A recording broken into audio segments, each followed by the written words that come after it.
राजा जी भैये के पाजा जी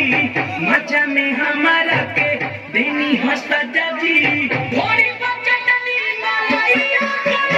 करी भैया देवी मुझकाई मालैया करी भैया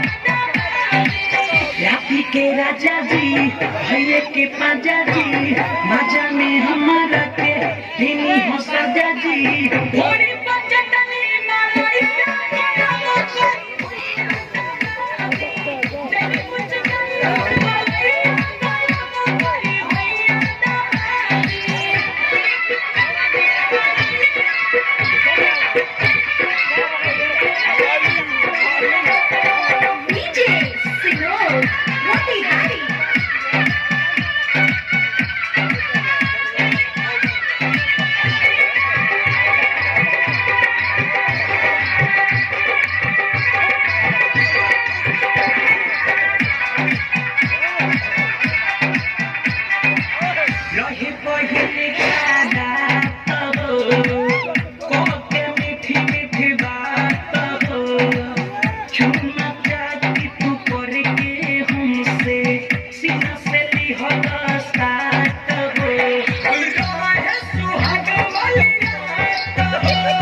तीन कट्ठा खेत के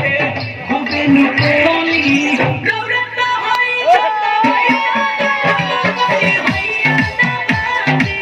देवी मुझकाई